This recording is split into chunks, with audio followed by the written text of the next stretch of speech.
What makes Siege Siege? You know, if you have to describe this video game to someone who's unfamiliar with Rainbow Six, how do you describe this game? And what makes it interesting? Is it the operators, the destructible surfaces, the gadgets? Do you have to go more big picture?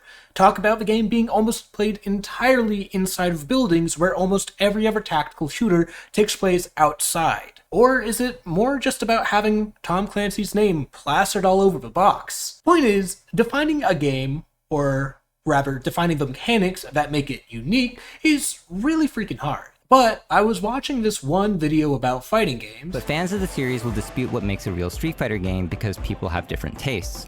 Is it about footsies, zoning, execution, tech, reads? There's no definite answer because there's no official Street Fighter constitution that defines the franchise in terms of gameplay. This is why Moment 37, and others like it, is so important to the fighting game community. Moments like these act as articles to an unwritten constitution that define what makes a franchise meaningful to us. The Moment 37 being referenced is also known as the Daigo Parry. It is the most iconic play from fighting games, viewed as this incredible highlight of skill, decision-making, and nerves of steel.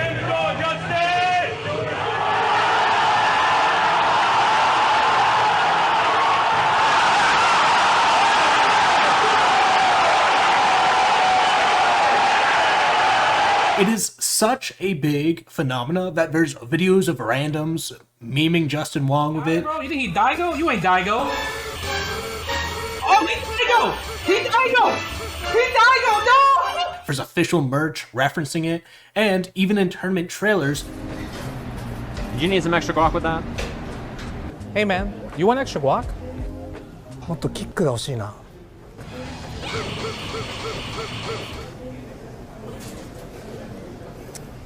There's a good chance that I didn't even need to tell you all of this because you already knew about Moment 37. And it got me thinking, what kind of play would be Siege's Moment 37? More broadly, if you have to sell someone on Siege with a hype play, what would you show them? Hypotheticals are boring, and so am I. So I figured the best way to answer this question is to just talk to a lot of people around the Siege scene and pick their brains about this a little bit. So I got in a call with someone else to talk about what kinds of plays would be at the top of their constitution of Siege. Now, Lynnx is a professional caster. If you've watched any competitive Siege in the past year or so, there is a good chance you've heard Lynnx on the mic, even if you didn't realize it. Lynnx also makes TikToks breaking down some of the more niche or interesting tactical plays that happen in a match, so this is obviously someone who understands the game at a very high level, so if we're going to be picking the brains of someone who knows what they're talking about and knows just how deep the rabbit hole of Siege and what makes it interesting can go,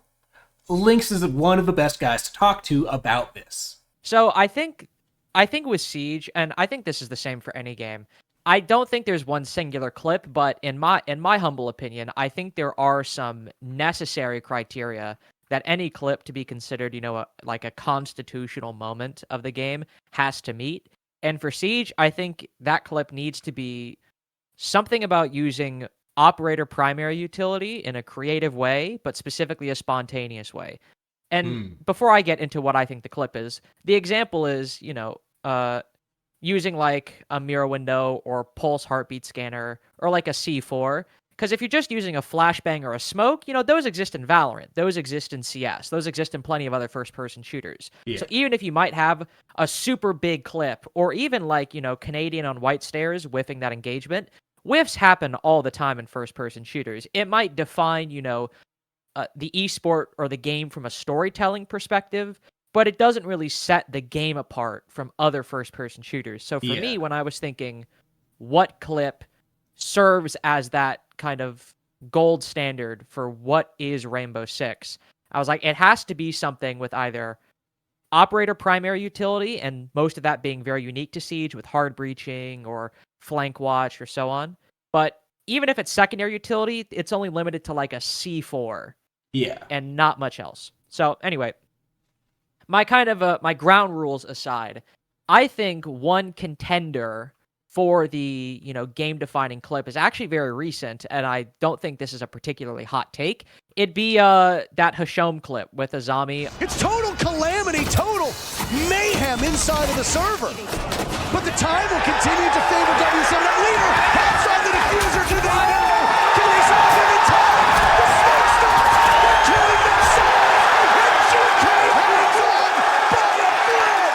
reason why I think that clip stands a bit a cut above a lot of the other contenders is it involved that primary utility usage that is specifically unique to Siege on both sides.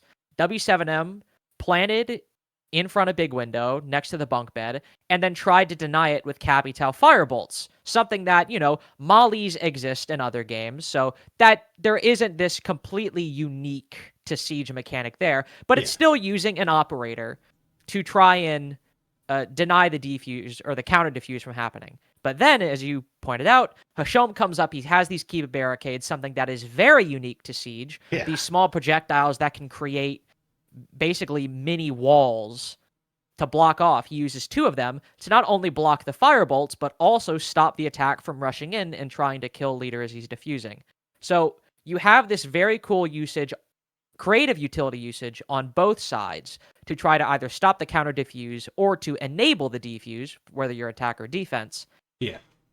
And when you have that, basically both teams using these partially pre-planned, but also in no small part spontaneous, high-level usage of utility, that I think is the best part and one of the foundational parts of Rainbow Six, because you can have these cool strategies that pro teams use, but those still require a lot of thought to figure out. Those require time, commitment, trial and error that a lot of people who are just coming home from work don't have to do. They might pick up defaults from Ranked or from Macy J, or maybe even from a comp team they've watched, but they're not creating strats.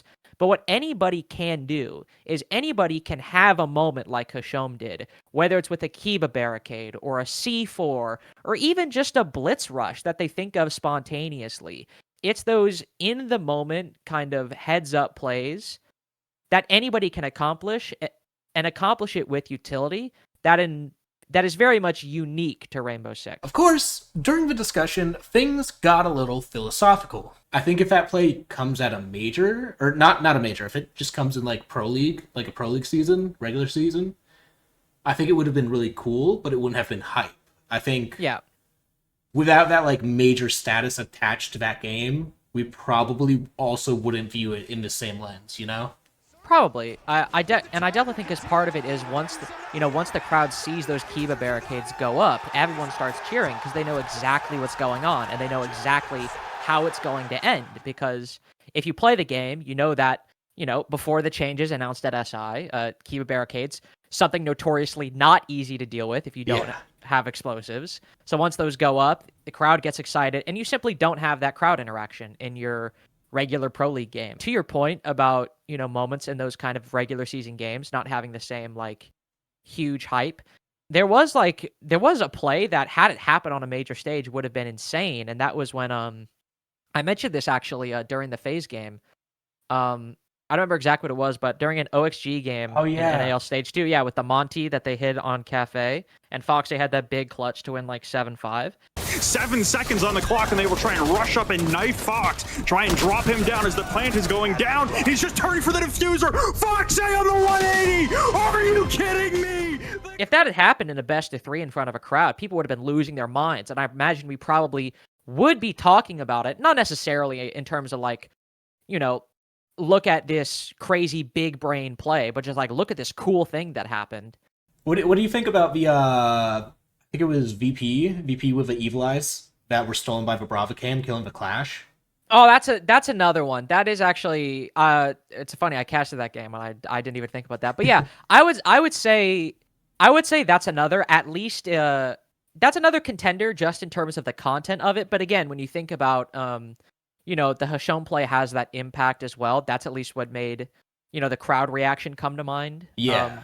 Whereas with that Evil Eye, like, don't get me wrong, Brava hacking 2 Evil Eyes and then shocking this operator with a shield that shoots electricity and just bouncing back and forth between them, so she's constantly spinning, then downs the Clash, and then secures the kill. Like, yeah, that's literally one of the most.